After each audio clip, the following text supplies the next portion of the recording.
తెలుగు రాష్ట్రాల్లోని నియోజకవర్గాల సంఖ్య పెరగనుందా? ఇప్పటి వరకు ఏపీలో 175గా ఉన్న అసెంబ్లీ స్థానాలు ఇకపై 225కు పెరుగుతాయా? మరి తెలంగాణలో ఉన్న 119 స్థానాల సంగతి ఏంటి? అసలు ఈ నియోజకవర్గాల పునర్విభజన వెనుక కేంద్ర ప్రభుత్వం స్పెషల్ ప్లానింగ్ ఏమైనా ఉందా? ఏపీలో మళ్ళీ 2009 రిపీట్ కాబోతుందా? ఇప్పుడు పొలిటికల్ సర్కిల్లో ఇదే చర్చ నడుస్తుంది.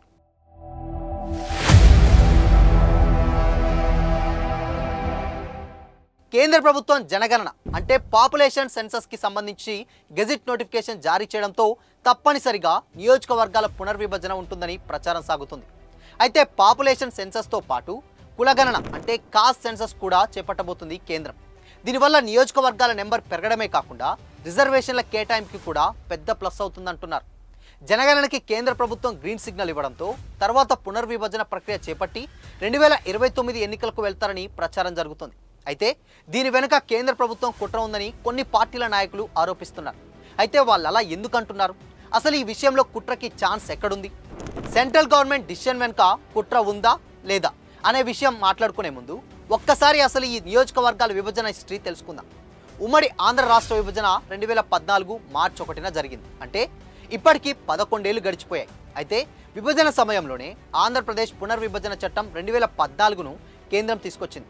ఈ చట్టం ప్రకారం 2014 జూన్ 2న తెలంగాణ నూతన రాష్ట్రంగా ఆవిర్భవించడమే కాకుండా రాజ్యాంగంలోని 170వ అధికరణంలోని సెక్షన్ 15 ప్రకారం శాసనసభ స్థానాలను ఆంధ్రప్రదేశ్లో 175 నుంచి 225కు, తెలంగాణలో 119 నుంచి 134కు పెంచుతూ నియోజకవర్గాల పునర్విభజన చేపట్టాలని క్లియర్గా ఉంది.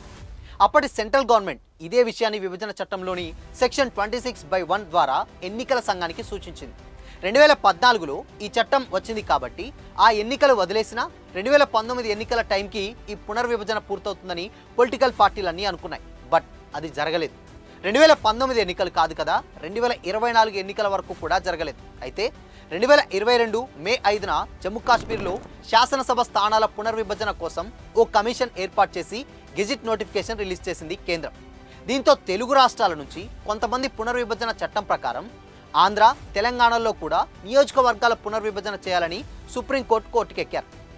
సుప్రీంకోర్టు విచారణ సమయంలో కేంద్ర ప్రభుత్వం తెలివిగా తప్పించుకుంది. దేశంలోని జనగణన ప్రక్రియ 2026లో పూర్తవుతుందని, ఆ తర్వాతే విభజన చట్టంలోని సెక్షన్ 26/1 ప్రకారం 2 తెలుగు రాష్ట్రాల నియోజకవర్గాలని పునర్విభజించి శాసనసభ స్థానాలని పెంచుతామని చెప్పింది.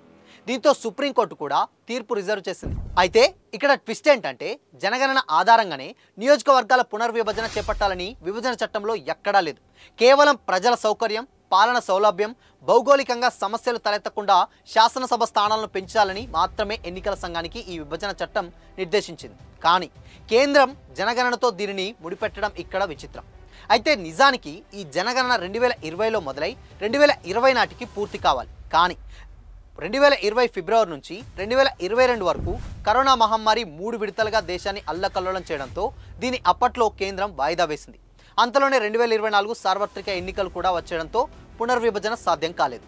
అయితే తాజాగా కేంద్ర ప్రభుత్వం జనగణనతో పాటు కులగణనకి కూడా గెజిట్ జారీ చేయడంతో పాటు 2026 కల్లా ఈ లెక్కలన్నీ పూర్తి చేయబోతున్నట్లు ప్రకటించింది. అంటే దీని ప్రకారం 2026లో ఈ సెన్సస్ పూర్తయిన వెంటనే 2 తెలుగు రాష్ట్రాల్లో నియోజకవర్గాల పునర్విభజన పూర్తి కావడమే కాకుండా శాసనసభ స్థానాలు కూడా పెరుగుతాయని అంచనా. అంటే 2029 అసెంబ్లీ ఎన్నికల సమయానికి కొత్త నియోజకవర్గాలతో పెరిగిన శాసనసభ స్థానాలకి 2 తెలుగు రాష్ట్రాల్లో ఎన్నికలు జరుగుతాయన్నమాట. ఓకే, ఒకవేళ కేంద్రం పునర్విభజన చట్టం ప్రకారం పునర్విభజన చేసిందే అనుకుందాం, శాసనసభ స్థానాలను కూడా పెంచేసిందే అనుకుందాం. అయితే దీనివల్ల మన తెలుగు రాష్ట్రాలకి ఏంటి లాభం? పునర్విభజన చట్టం ప్రకారం ఏపీలో ప్రస్తుతం ఉన్న 175 అసెంబ్లీ సీట్లు 2025 సీట్లకు పెరుగుతాయి. అలాగే పార్లమెంట్ స్థానాలు కూడా ఇప్పుడున్న 25 నుంచి 50 వరకు పెరగొచ్చని పొలిటికల్ వర్గాల అంచనా. అలాగే తెలంగాణలో కూడా ఇప్పుడు 119 అసెంబ్లీ సీట్లు పెరిగి 134కు చేరుతాయి. సేమ్ ఎంపీ సీట్లు కూడా 17 నుంచి డబుల్ అయ్యే ఛాన్సెస్ కనిపిస్తున్నాయి. ఈ పునర్విభజన అండ్ సీట్ల పెంపుపైనే 2029 ఎన్నికల కోసం ఎదురు చూస్తున్న అన్ని రాజకీయ పార్టీలు, అధికార ప్రతిపక్ష నేతలు, నాయకులు ఎన్నో ఆశలు పెట్టుకున్నారు. కానీ ఇక్కడే కేంద్ర ప్రభుత్వం ఓ కుట్ర చేసే ఛాన్స్ ఉందని, దానికి 2009లో జరిగిన పునర్విభజన ఉదాహరణ అని చెబుతున్నారు కొంతమంది పొలిటికల్ ఎక్స్పర్ట్స్. ఏదైనా రాష్ట్రంలో కానీ లేదంటే దేశవ్యాప్తంగా కానీ నియోజకవర్గాల పునర్విభజన అనేది అధికార పార్టీకి బాగా ప్లస్ అవుతుంది. అదెలా అంటే సాధారణంగా ఏ నియోజకవర్గంలో అయినా జనాలు గంపగుత్తుగా ఒకే పార్టీకి ఓట్లు వేరు. ఒకే నియోజకవర్గంలో ఉండే వేరు ప్రాంతాల్లో ఓటర్లు వేరు పార్టీలకి సపోర్ట్ చేస్తూ ఓట్లు వేయొచ్చు.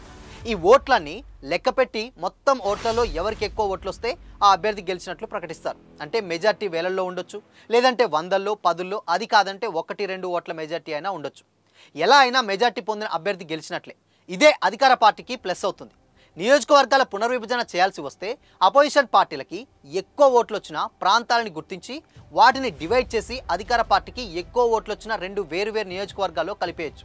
దీనివల్ల నెక్స్ట్ ఎలక్షన్స్లో కొత్త నియోజకవర్గాల్లో అపోజిషన్ పార్టీలకి వచ్చే ఓట్లు బాగా తగ్గిపోవడమే కాకుండా గెలిచే ఛాన్సెస్లు కూడా తగ్గిపోతాయి. అంతేకాకుండా అధికార పార్టీకి ఎలక్షన్స్ గెలవడం ఈజీ కావడంతో పాటు ఎక్కువ సీట్లు సొంతం చేసుకునే ఛాన్స్ ఉంటుంది. సేమ్ ఇదే విషయాన్ని ఇప్పుడు అపోజిషన్ పార్టీలు లేవనెత్తుతున్నాయి. దీనికి వాళ్ళు కాంట్రవర్షియల్ ఎగ్జాంపుల్గా కూడా ఇస్తున్నారు. ఆ ఎగ్జాంపుల్ ఏంటంటే 2009లో కాంగ్రెస్ పార్టీ జనాభా ప్రాతిపదికన నియోజకవర్గాల పునర్విభజన చేసింది. దీంతో సీట్లు పెరిగిపోయినా ఓటర్లు చీలిపోయారు. అదే ఏడాది జరిగిన ఎన్నికల్లో కాంగ్రెస్ పార్టీ మళ్ళీ అధికారంలోకి వచ్చింది. దీంతో అధికారం కోసమే కాంగ్రెస్ ఈ పునర్విభజన చేసి అపోజిషన్ పార్టీ గెలుపు ఆశలని దెబ్బతీసిందని ఆరోపించే వాళ్ళు ఉన్నారు.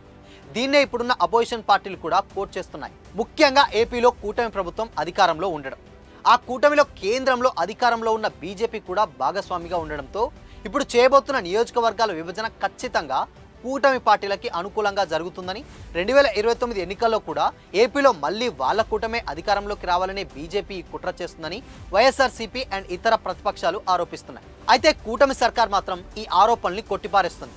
అదే టైంలో తెలంగాణలో కూడా నియోజకవర్గాల పునర్విభజన జరుగుతుండడంతో ఇక్కడ కేంద్రం జోక్యం ఎలా ఉంటుంది అండ్ అధికారంలో ఉన్న కాంగ్రెస్ నిర్ణయించే పునర్విభజనని ప్రతిపక్ష బీఆర్ఎస్తో పాటు బీజేపీ రాష్ట్ర నాయకత్వం ఆమోదిస్తాయా, లేదంటే ప్రభుత్వాన్ని ఇరుకున పెట్టడానికి శాయశక్తులా ప్రయత్నిస్తాయా అనేది తెలియాలంటే మాత్రం ఇంకొన్నేళ్లు ఆగాల్సిందే.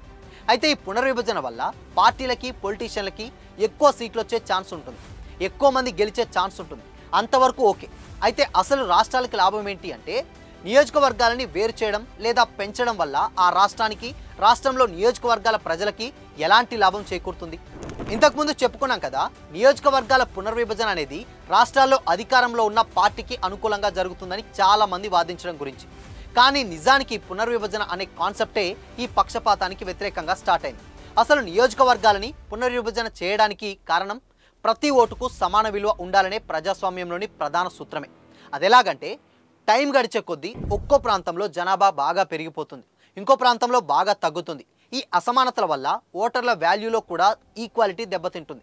అంతేకాకుండా ప్రభుత్వ పథకాలు, నిధుల పంపిణీలో కూడా అన్యాయం జరగవచ్చు.